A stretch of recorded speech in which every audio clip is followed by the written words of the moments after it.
Veuillez nous donner un bon son, s'il vous plaît. Nous disons que le Seigneur vous bénisse encore une fois de plus. Nous remercions le Seigneur pour vous avoir gardé, pour vous avoir protégé. Depuis la semaine passée, nous nous revoyons encore aujourd'hui. Et surtout qu'il y avait certains qui n'étaient pas avec nous. En l'occurrence, l'homme de Dieu qui est en train d'interpréter. Et Dieu l'a gardé, il est encore au milieu de nous ce matin, que Dieu soit loué. Beaucoup de frères aussi, peut-être que nous ne sommes pas venus avec eux, comme le frère Roger, comme les autres. Alors Dieu a permis que nous voyons encore aujourd'hui. Dieu aussi nous a gardés depuis le vendredi dernier que nous étions aussi du côté Kasumbalès,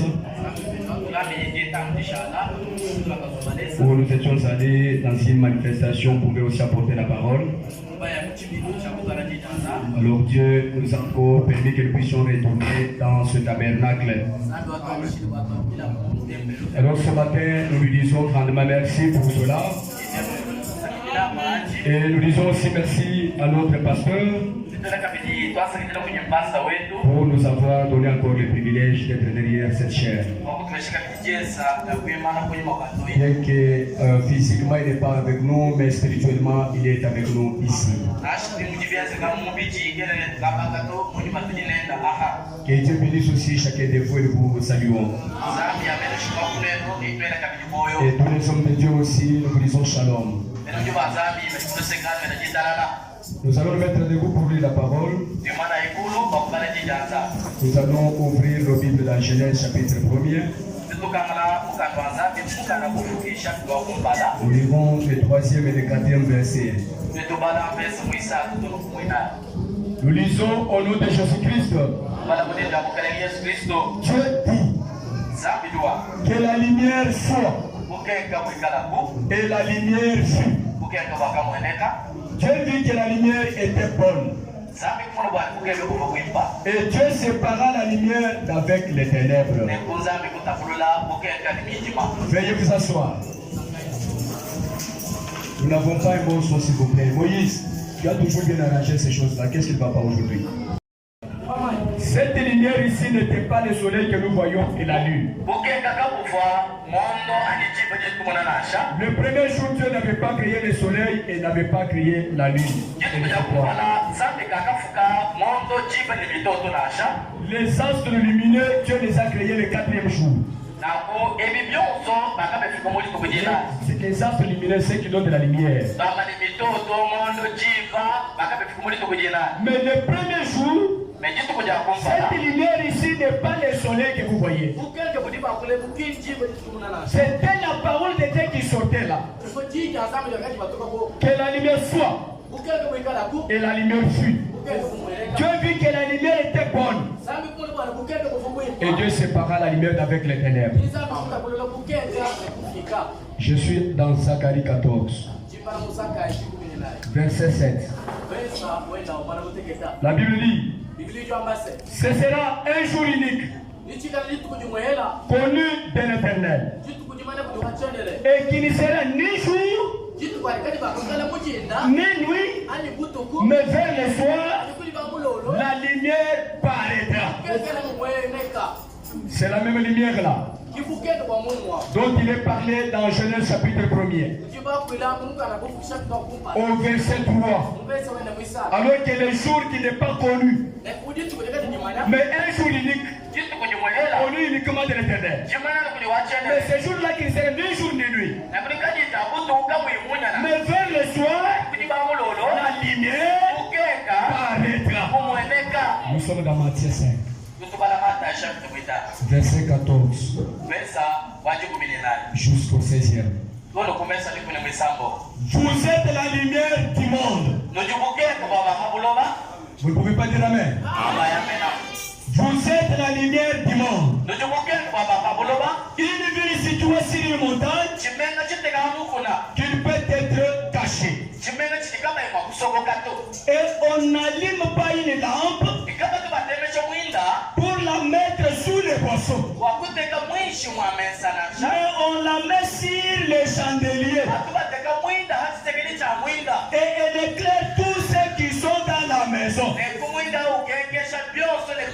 La lumière éclaire tous ceux-là qui sont dans la maison. Et la lumière qui est une lampe, elle ne peut pas être cachée en dessous de la table. On ne peut pas cacher la lumière. La lumière peut toujours éclairer. Même dans la maison, vous ne pouvez pas cacher la lumière. Oh, la lumière doit toujours donner sa lumière. Et la Bible continue à le dire. Que votre lumière luise ainsi devant les hommes. Vous devez luire devant les hommes. Afin qu'ils voient vos bonnes œuvres. Et quand ils vont voir les bonnes œuvres, qu'est-ce qu'ils vont faire? La Bible dit et qu'ils glorifient votre Père qui est dans le ciel. Oh, les lumières luisent. Alors les hommes vont voir vos bonnes œuvres et ils vont glorifier votre Père qui est dans le ciel. Ce matin ici, je parle de la lumière du soir. La lumière du soir. La parole rendue manifeste. Lorsqu'il y a une prophétie dans cette Bible, et que cette prophétie-là n'est pas encore accomplie, elle n'est pas encore une lumière. Elle devient la lumière, c'est lorsque la prophétie se réalise. Et ça devient une parole rendue manifeste. Et cette Bible, c'est l'absolu de William Branham. Le message que nous avons reçu est venu de cette Bible ici. Le message n'est pas en dehors de la Bible. C'est dans cette Bible ici que sort l'autre message que nous avons. C'est ici où est sortie la lumière. Maintenant, la Bible c'est quoi, frère Branham? Frère Branham dit, la Bible c'est une lettre d'amour. Une lettre d'amour. Est-ce que vous pouvez dire amen? La Bible c'est une lettre d'amour. Qu'un roi adresse à une reine. Le message que nous avons reçu, c'est une lettre du roi qu'on a adressée à la reine. Donc l'époux a rédigé une lettre et cette lettre-là, il l'a envoyée à une épouse. Et quand quelqu'un a sa fiancée, s'il lui fait un texto, personne ne peut comprendre si réellement il n'est pas fiancé à cet homme-là. Il peut voir comme si c'est autre chose. Mais la concerner, même si on a écrit dans les hymnes,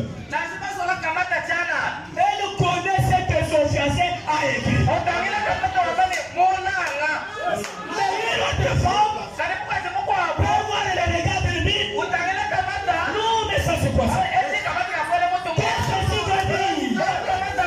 C'est ainsi. La Bible, c'est la lettre d'amour.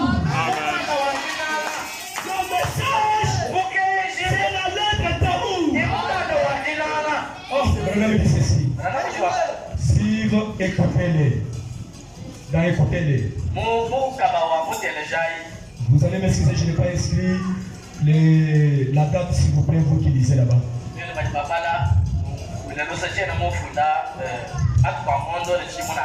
Mais au paragraphe 24. Suivez-moi un peu attentivement parce qu'avec ça vous allez bien comprendre maintenant ce que nous allons attaquer. Mon épouse. La Bible est une lettre d'amour. Ma femme m'écrit des lettres. Et j'aime ma femme. Ça c'est Branham qui dit ça. Elle m'écrit une lettre d'amour. Et elle dit, Billy, j'étais en train de coucher les enfants ce soir. Et ainsi de suite. Après elle met les points de suspension. Maintenant pour celui qui est concerné, il connaît ce que l'épouse veut dire.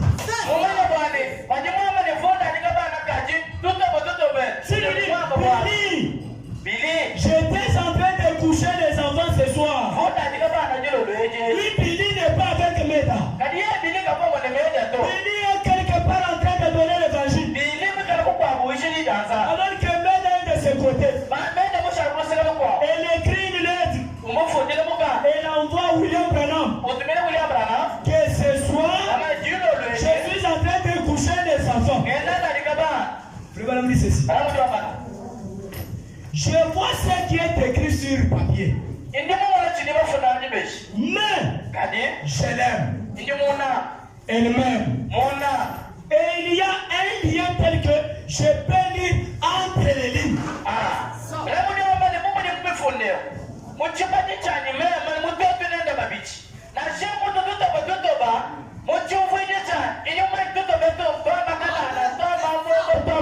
Toi, tu ne peux pas comprendre.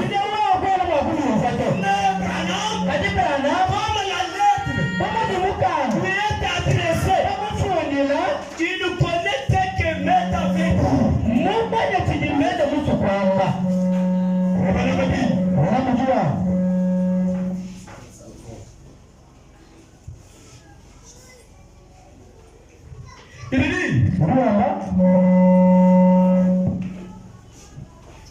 je sais ce qu'elle est en train de dire.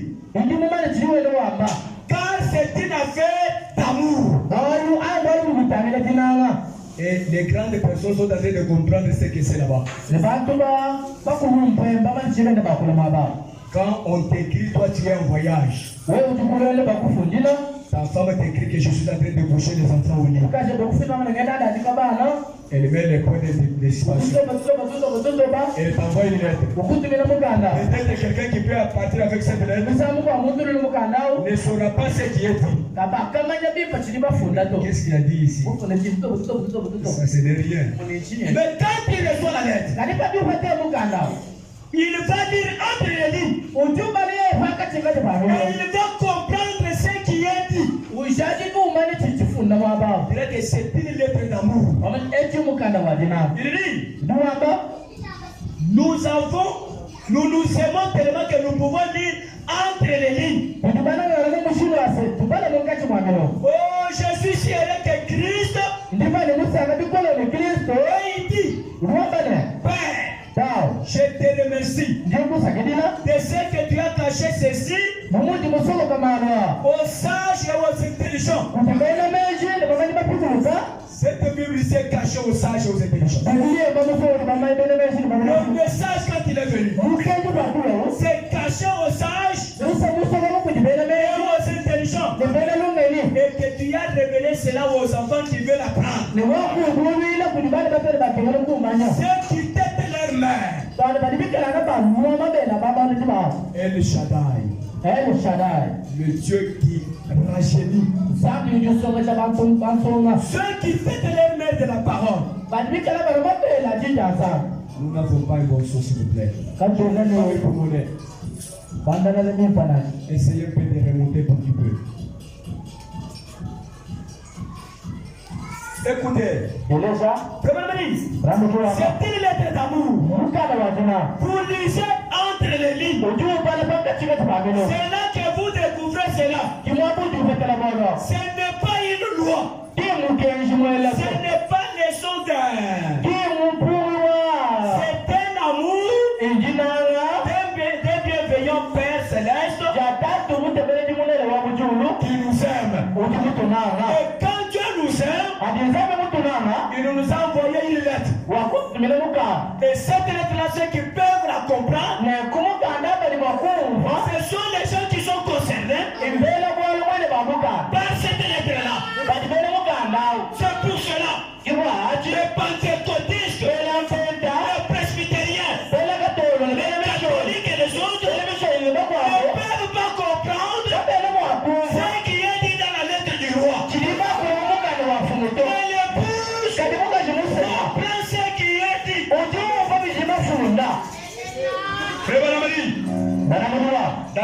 la bête. On dit Panja, Nyama, au paragraphe 261.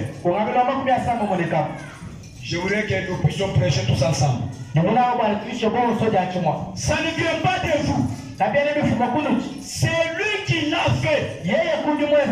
Si vous avez le Saint-Esprit, vous devrez crier victoire. Est-ce que tu peux encore crier victoire? Crie encore victoire. Même s'il y a les démons sur toi, lorsque tu cries victoire, les démons doivent s'enfuir. Quand quelqu'un a la victoire, il n'y a pas de démons sur lui. Amen. Dieu vous a élu avant la fondation du monde. Si vous ne pouvez pas voir la lumière de l'évangile, c'est que vous êtes aveugle. C'est tout. Vous êtes aveugle et cette personne ne peut voir la lumière de l'évangile. Ça, c'est une lumière qui est dehors. Mais la lumière de l'évangile, cette personne-là est aveugle. Or, si quelqu'un est aveugle, il ne peut pas savoir que c'est ça la lumière. Et qui sont ceux-là qui sont aveugles? Ce sont des gens qui sont dehors. Ceux qui font des bruits là-bas. Ce sont des aveugles. Ils ne voient pas la lumière. Ils entrent dans cette Bible, mais ils n'ont pas la lumière. Si cette Bible ici. Amen. Dans Christ est révélé dans sa propre parole. Au paragraphe 158. Nous voyons donc que la lumière du soir est là. Est-ce que vous pouvez dire amen? Et à quoi cela sert-il d'avoir de la lumière? Si vous n'avez pas Dieu pour voir comment vous déplacer grâce à elle. Non.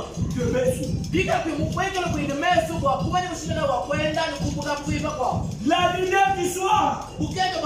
Qu'est-ce que c'est? La lumière du soir, c'est quoi? La lumière paraît afin de révéler quelque chose. Il vous pose la question. Est-ce juste? S'il y a quelque chose ici que vous tâtez, mais que dans l'obscurité, vous n'arrivez pas à vous faire une idée de ce que c'est. Alors la lumière, une lumière. Parce que quand vous êtes pendant la nuit, vous êtes dans les ténèbres, et que tu es en train de tâter pour avoir quelque chose. S'il n'y a pas de lumière, tu ne peux pas trouver ce que tu cherches. Ça veut dire quoi? Si tu es dans les ténèbres, tu ne peux pas trouver l'enfant. Tu ne peux pas trouver le salut. Tu ne peux pas trouver la bénédiction. C'est là qui provient de Dieu. Parce que tu es dans les ténèbres. Mais pour en avoir, il faut allumer la lumière. Amen. C'est afin de révéler. Quel doit faire Malachie 4?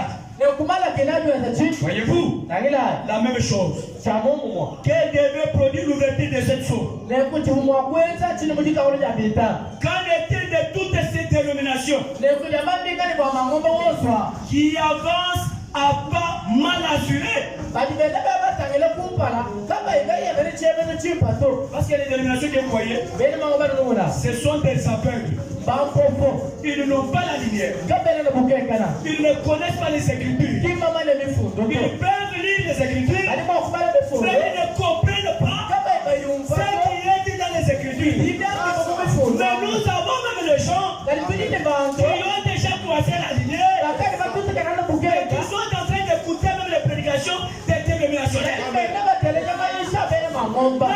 téléphone, dans leur poste radio, ils mettent prédication dénominationnelle. Ça se comprend que il n'est pas aussi dans la lumière. Donc quand il reçoit la lumière, il ne peut pas avoir encore besoin de ténèbres. Une chose dans les ténèbres. Toi tu es dans la lumière. C'est toi qui peux allumer la lumière. Pour que ces gens la voient. Je vais vous lire cela. Parce que les dénominationnels que vous voyez, les presbytériens, les méthodistes, les pentecôtistes, ce sont des antichrists. Ce sont des gens du diable. Je vais vous lire. Mais écoutez d'abord que je finisse. Si vous n'avez pas Dieu, à quoi cela sert-il de révéler? Parce que toi tu n'as pas de Dieu. Comment va-t-il révéler? Pour voir, il faut d'abord qu'il y ait des yeux. Et les yeux là, ce ne sont pas les yeux physiques. C'est la lumière. Mais ce sont les lunettes. La parole de notre temps. Réveillez Jésus Christ. Afin de révéler Malachie 4. De révéler Luc 17:30. Parce que jusqu'ici nous ne connaissons pas ce que c'est la lumière. Afin de révéler Jean 14:12. Également Jean 15:24. 16:13. Et de révéler aussi Apocalypse 10. 1-7. L'ouverture de cette source. Et le message du 7e ange. Écoutez, c'est afin d'ouvrir, de révéler et que paraissent les lumières du soir. Tel que vous êtes ici, vous provenez de Luc 17:30, de l'Apocalypse 10:7, de Malachie 4. Alors là, la lumière du soir, qu'est-ce qu'elle fait? Elle ouvre, elle révèle, et elle fait que vous soyez maintenant la lumière du soir. Pas seulement que nous avons la lumière, mais nous sommes devenus les lumières. Nous sommes devenus les lumières. Et les lumières là du soir encore. Oh, frère dans les instructions de Gabriel Daniel. Paragraphe 133. Écoutez-moi. Ainsi dit le Seigneur. Dieu ne traitera pas avec son église tant qu'elle ne reviendra pas dans sa patrie.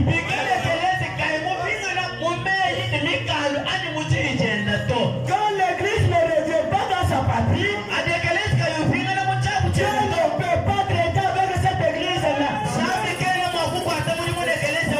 maintenant notre patrie? Notre patrie, le message de l'heure. Revenez à l'original. Laissez tomber vos idées méthodistes. Quelqu'un qui a un message, mais il a encore des idées méthodistes. Il a encore des enseignements méthodistes. Et il ne veut pas qu'il puisse entrer réellement dans la lumière du soir. Il refuse certains enseignements de la lumière du soir pour qu'il puisse se positionner sur les enseignements méthodistes. Il n'est pas encore entré dans la patrie. Revenez à l'original. Laissez tomber vos idées méthodistes.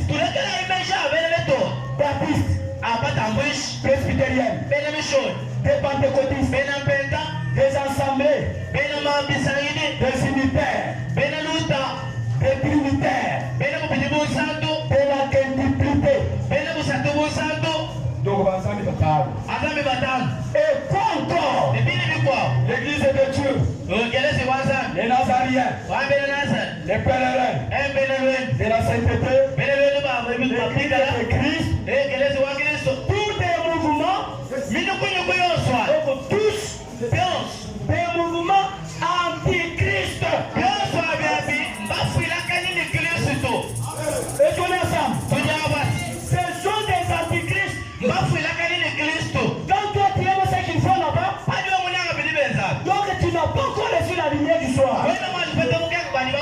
Tu fais aussi partie de ceux qui sont antichrists. Et j'aimerais bien compte que ceci va partout dans le monde. Tous dans l'erreur. Tous ces gens ici, ils sont dans l'erreur. Ils n'ont pas la vérité. La vérité se trouve dans les messages de l'heure. La lumière du soir qui éclaire les gens. Et qui fait que nous ayons aussi les lumières. Car si tu aimes encore la détermination, tu es encore dans l'erreur.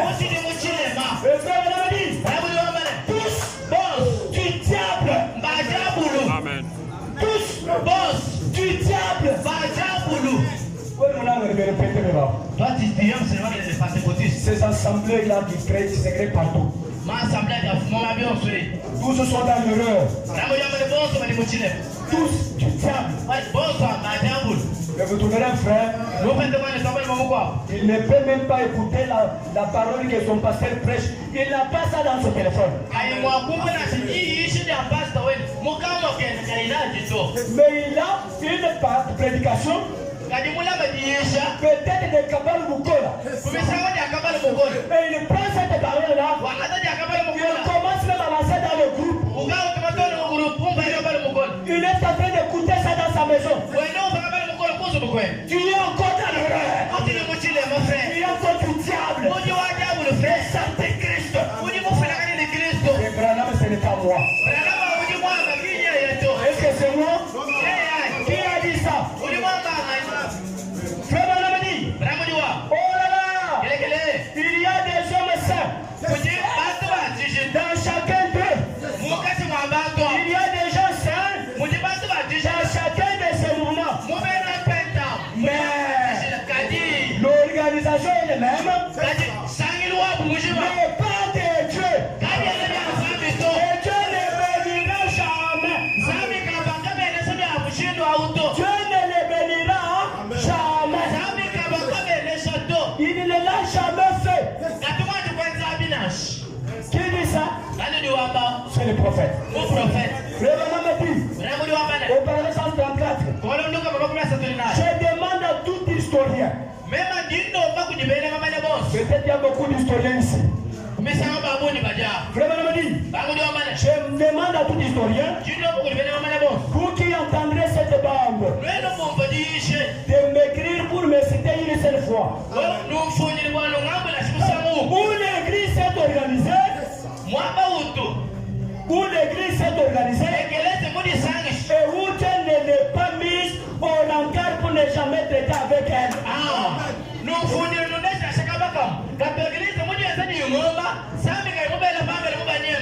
Dites-moi, quand il n'a jamais redonné du souffle italien, ou Wesleyan, ou méthodiste, ou pentecôtiste, jamais.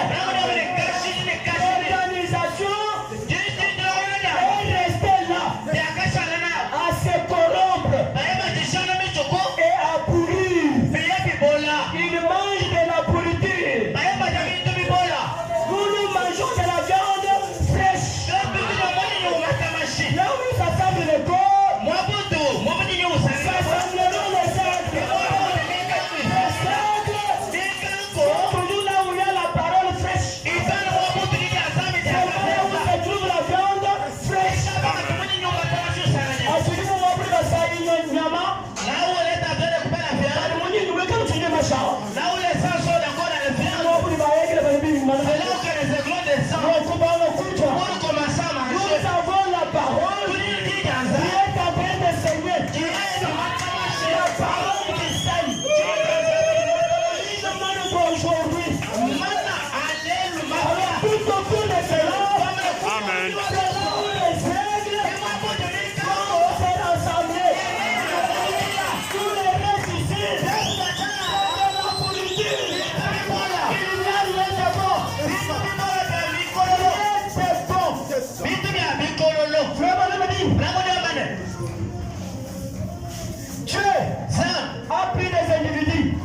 Et alors, ces individus tellement faibles et tellement efféminés.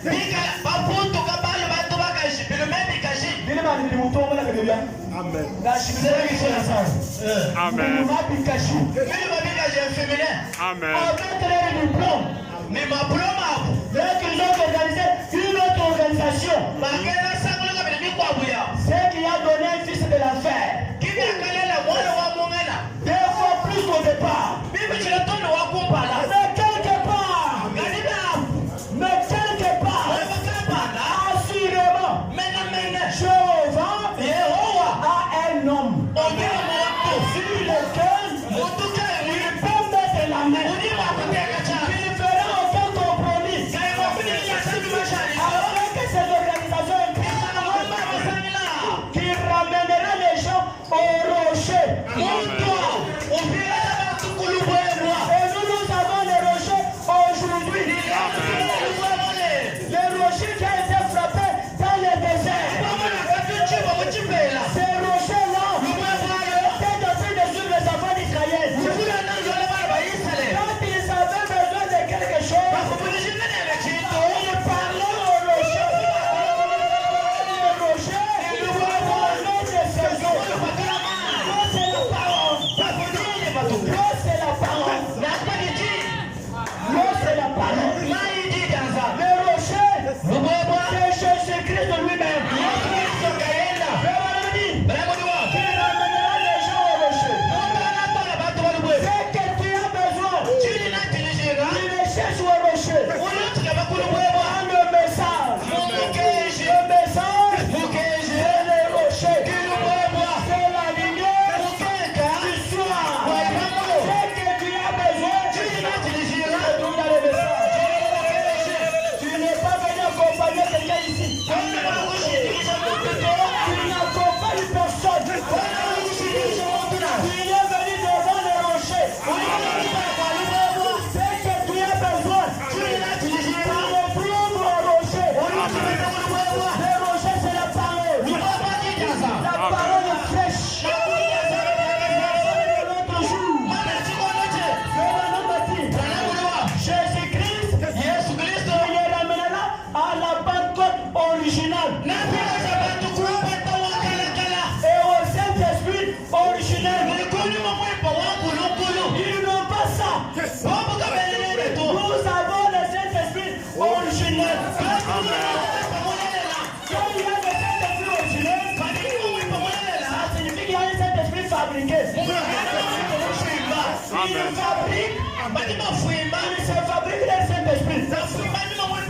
Mais le Saint-Esprit, c'est un messager. Quand tu refuses le messager, il va refuser le nom de il te fabrique le Saint-Esprit. Il ne se trouve pas dans la lumière du soir. Avec les signes originels et les prodiges originels. Assurément, il en a un quelque part qui ne va pas céder sous le poids d'aucune persécution. Il ne va pas abandonner. Il ne peut pas démissionner. Il ne peut pas flancher. Ni rien contre. Il tiendra ferme. Dieu ne bénit jamais Israël tant qu'elle n'est pas dans sa patrie. Quand tu entres dans la patrie, c'est là où se trouve la bénédiction.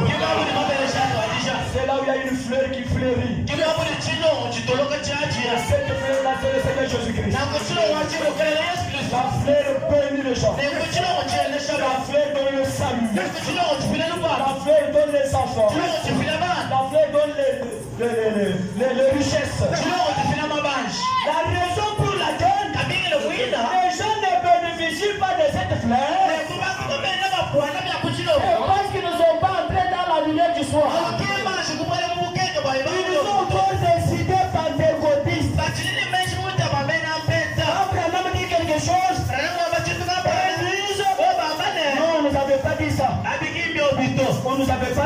je suis encore pentecôtiste. Ça, je mets de côté. Je refuse ça.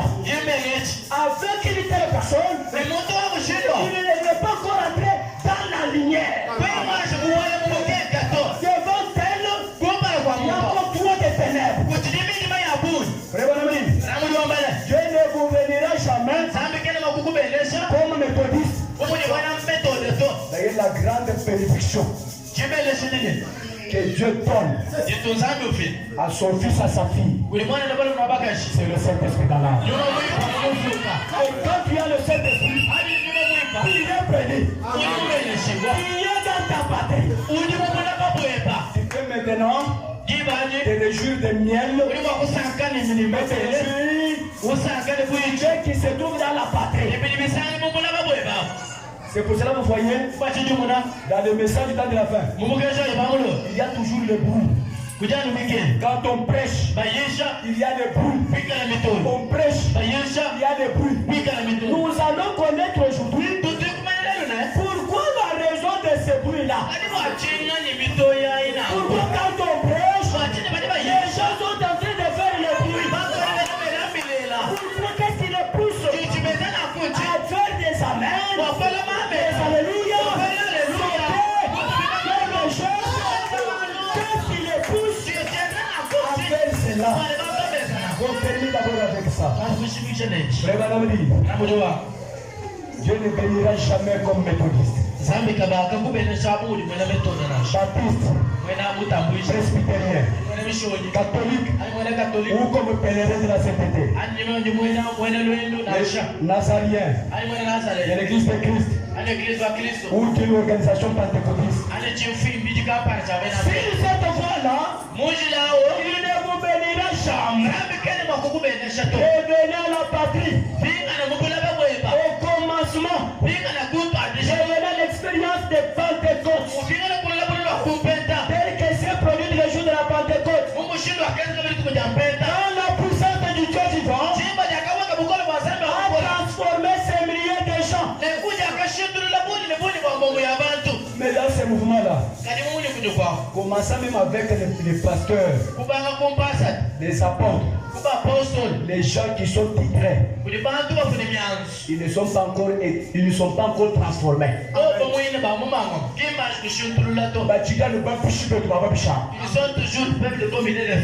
Vous savez, au message ici, si on pouvait permettre que les femmes puissent prêcher, la femme pouvait aller rester à porte dans cette église qui est ici. Et prêcher, c'est lui qui s'est dit chef de cette église-là. Amen. Il ne connaît rien. Il fait de l'histoire, de la morale. Mais il ne connaît pas. Parce que la lettre ne lui pas été donnée. La lettre, c'est la lettre d'amour. Tu n'es pas envoyé n'importe qui. Il est envoyé seulement aux élus. Les élus sont dans le message du temps de la fin. Et la lettre s'adresse uniquement à eux. Amen. Est-ce qu'on peut acclamer tout fort pour le Seigneur? Écoutez, les anges qui sont déchus, qui sont ces gens-là aujourd'hui? Voulez-vous les connaître? Ce ne sont pas seulement les gens qui sont tombés là-bas en haut, mais ces gens-là sont des personnes comme ça. Aujourd'hui, dans Christ et le mystère du Dieu révélé, au paragraphe 550, maintenant écoutez bien. Il y a attention quand Frère Baram dit,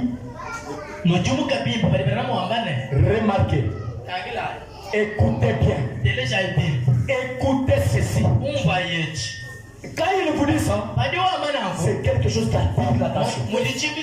Amen. Alors vous pouvez attirer votre attention. Vous me promettez cela? Maintenant écoutez bien. Des anges déchus. Quelle sorte d'ange Luther.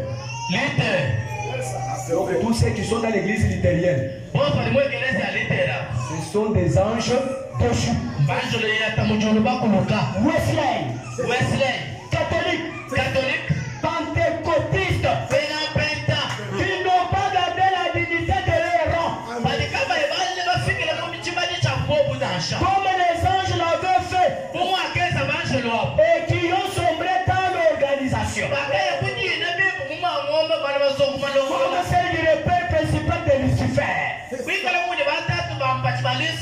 À Nicée. Et vous connaissez ce qui s'était passé à Nicée. Avec les Constantins. Il était quelqu'un friqué qui dominait sous l'Empire romain.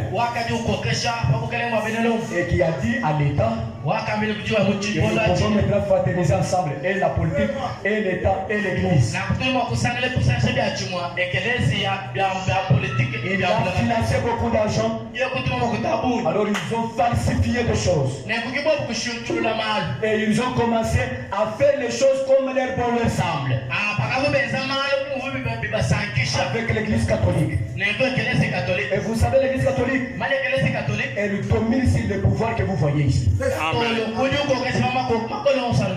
voyez même ici chez nous ici, l'église catholique a dit. Ce n'est pas facile d'enfanter l'église catholique. Faites attention. Ça n'a pas commencé aujourd'hui. Ça a commencé à Nicée. Avec l'Empire romain. Avec les Constantins. Avec les Titus et les autres. Qui ont fait cela. Et aujourd'hui l'église catholique est en train de dominer. Et pour aller voir même les papes, même si tu es président de la République, il y a des choses à faire pour atteindre là où il est. Ce n'est pas facile. On l'appelle les représentants du Fils de Dieu sur la terre. Et quand vous partez auprès de lui, vous allez commencer à vous incliner. Et d'ailleurs, c'est une condition qu'on avait donnée à William Branham. On lui avait dit que si tu veux voir le pape, il doit marcher sur les genoux. Il arrive là où il est. Il va baiser sa bague. Et Branham a dit que ça soit au ciel, que ça soit sur la terre.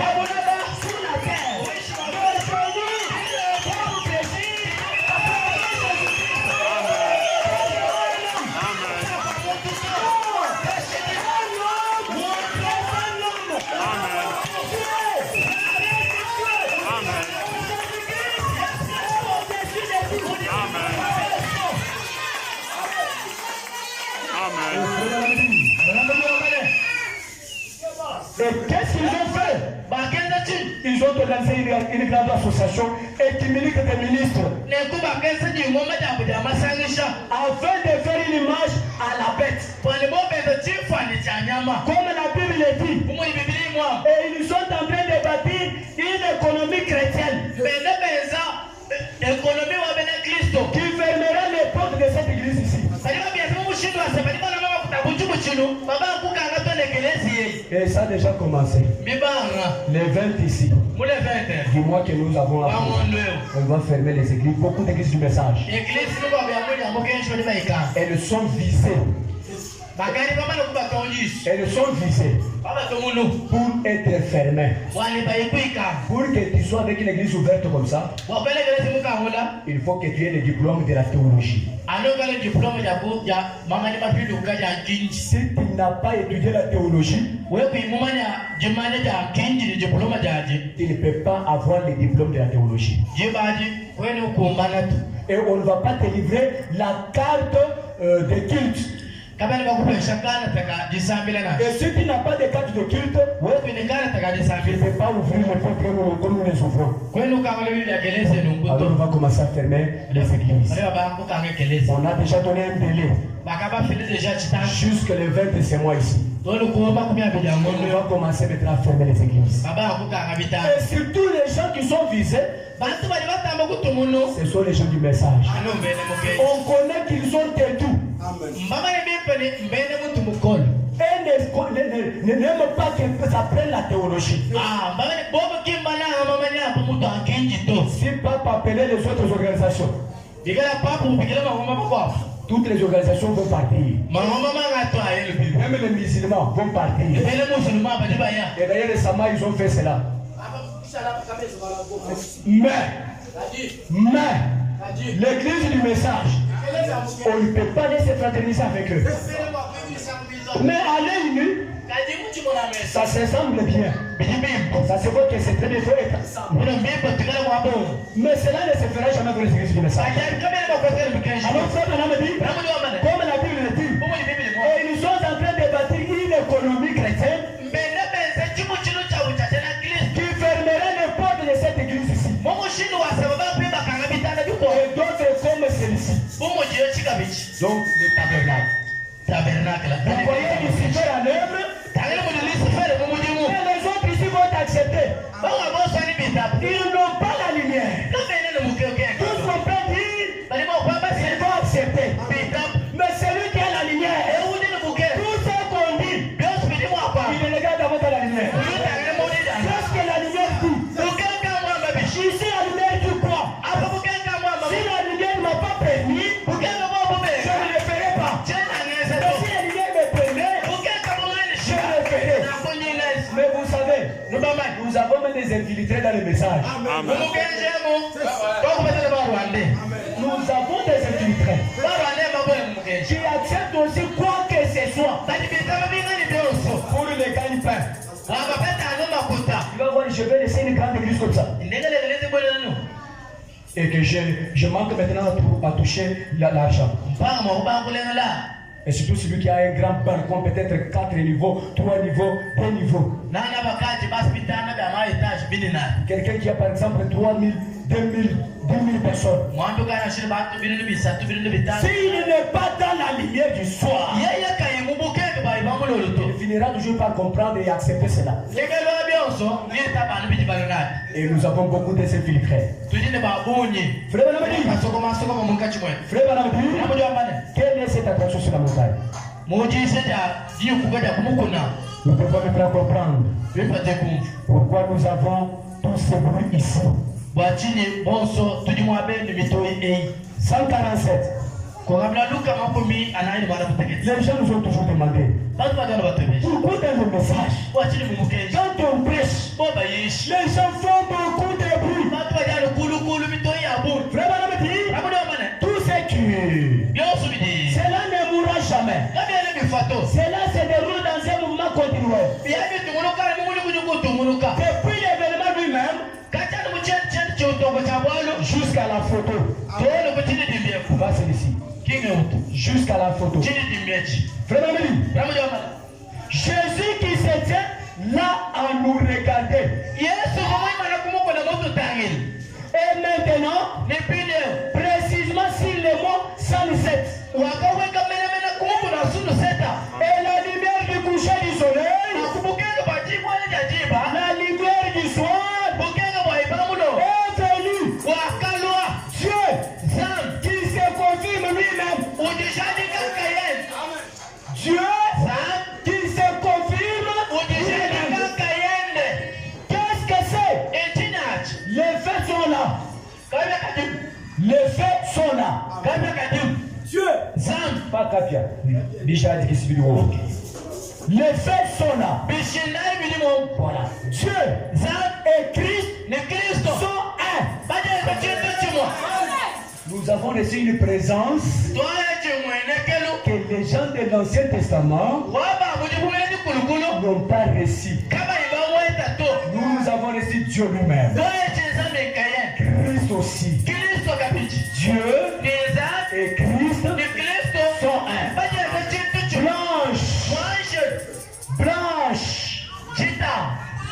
Blanche. Combien on vit ça? Que Dieu bénisse ceux qui ont levé les mains. La perruque blanche qu'il portait, c'est dont nous avons parlé dans l'Apocalypse 1. Voyez-vous, la divinité suprême, l'autorité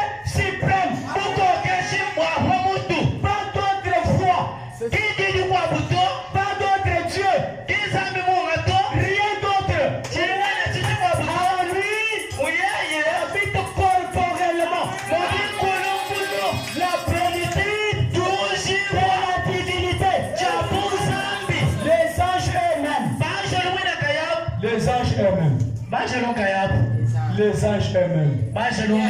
Si je voulais entrer dans les anges, j'allais vous faire sortir tous les anges qui étaient là-bas. Parce que vous pouvez voir comme ce sont des anges célestes. Mais il y avait aussi l'autre ange de cette terre qui était aussi là. Un ange qui est messager. Qui est aussi monté, qui s'est retrouvé là. Il a regardé quelqu'un qui a tiré son apparence. Le passé n'est pas là. Les anges ont formé sa perruque. Amen. Amen. Qu'est-il arrivé sur le mot 107? Dieu qui confirme sa parole. C'est la raison de tous ces bruits. Dieu est capable de confirmer sa parole. C'est le message. C'est la vérité. C'est le message. C'est la lumière. Et la lumière éclaire tout homme. La lumière peut te conduire. La lumière te dira, ne pars pas d'ici, emprunte cette voie. C'est cette voie ici qui va t'amener là où il y a la perdition. C'est cette voie ici qui va t'amener au salut. Mais si tu es dans les ténèbres, tu es aveugle. Avec lui auprès de toi-même. Tu ne te connais même pas. Tu ne connais même pas ce que tu es. Mais celui qui a la lumière, il a le Dieu le Père, il a le Fils, qui est le Saint-Esprit, ça se trouve en lui. Il est un Dieu sur la terre. Amen. C'est ça la raison de tous les bruits.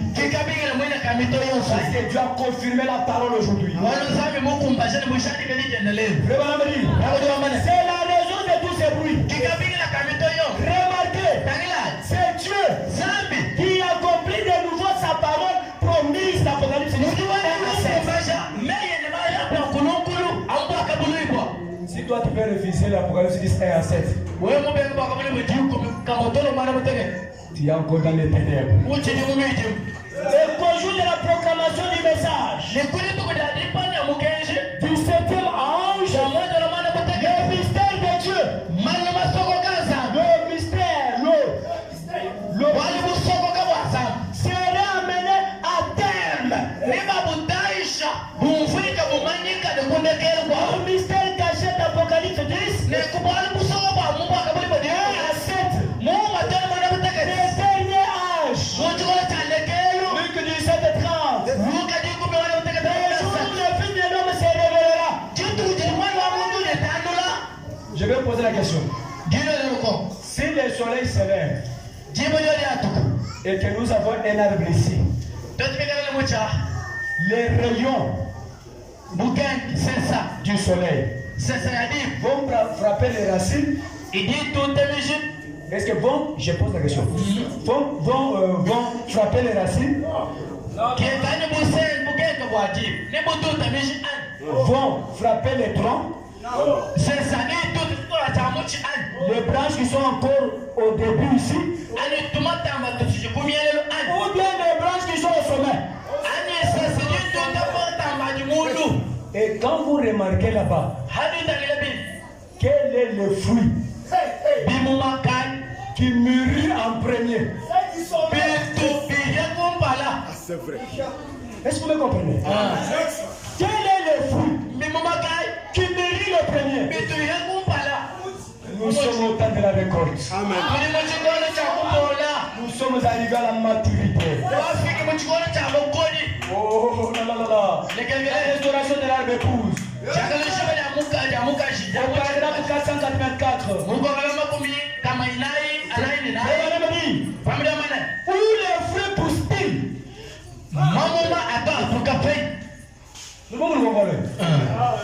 Où les fruits poussent-ils?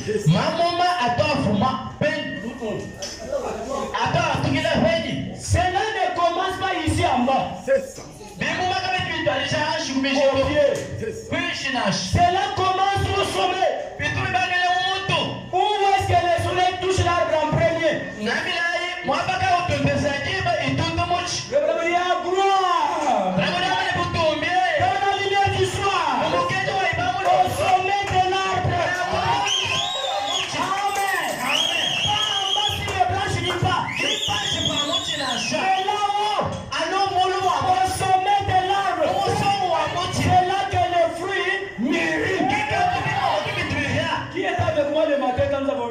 le fruit qui était mis ici, la mangue. Quand moi j'ai regardé, m'enseigner quelque chose. Quelque chose, je n'ai pas parlé. Nous avons vu là en haut, il y avait une mangue mûre. On regarde encore à côté, une autre mangue mûre. Toujours là en haut. Mais les mangues qui sont ici ne sont pas mûres. Qu'est-ce que je veux dire? Frère Manon va avec les trois choses. Il dit il va avec les trois stades. Les luthériens, les wesleyens. Le premier jour, le deuxième jour, le troisième jour. Dieu est ressuscité d'abord le troisième jour, Jésus. Il a remporté la victoire. Non, non, écoutez. Le premier jour, c'était la justification. Ça, c'est mort. Ce sont les choses mortes. Ici, c'est la sanctification. Avec Wesley, il dit quand même il y a une petite rumeur. Une rumeur. Une petite rumeur. Maintenant, le troisième jour, il y a le début, c'est-à-dire au commencement du premier jour. C'est là où on a commencé les pentecôtistes. Il y a eu un peu quelque chose qui s'est manifesté comme Jésus-Christ est le milieu aujourd'hui pour toujours. Maintenant où il y a eu les signes, c'était à la fin du troisième jour. C'était Dieu lui-même qui s'est manifesté. Dans une chair humaine. Dieu est dans la chair humaine. Il est dans ta chair là-bas. Et il doit manifester les œuvres. Le Saint-Esprit dans l'homme manifeste les œuvres. Et les œuvres qu'il manifeste, ce sont les œuvres de Christ. Vous savez, pour toute l'histoire de la Bible, Dieu a fait des grands miracles, beaucoup de miracles. Dans le ministère de William Branham, que ce qui est écrit dans la Bible, excepté seulement la lèpre, il n'a pas guéri quelqu'un qui avait la lèpre. Mais si nous rentrons dans la Bible, on est là. Je laisse là-bas. L'aimez-vous? Amen. Est-ce que vous l'aimez? Allez-vous le servir? Croyez-vous en lui? C'est un nouveau pacte. Pour les véritables croyants de sa parole qui ne faillit jamais. C'est un nouveau pacte. La résurrection de Jésus. Quand Dieu entre dans ton cœur, c'est une résurrection. Il est ressuscité avec lui. Tu ne peux pas mourir. La mort n'a pas d'entrée sur toi. Paul pouvait dire, non, où est ton aiguillon? Tombe, où est ta victoire? Tombe n'a pas de victoire. Nous avons la victoire. Et la victoire est remportée.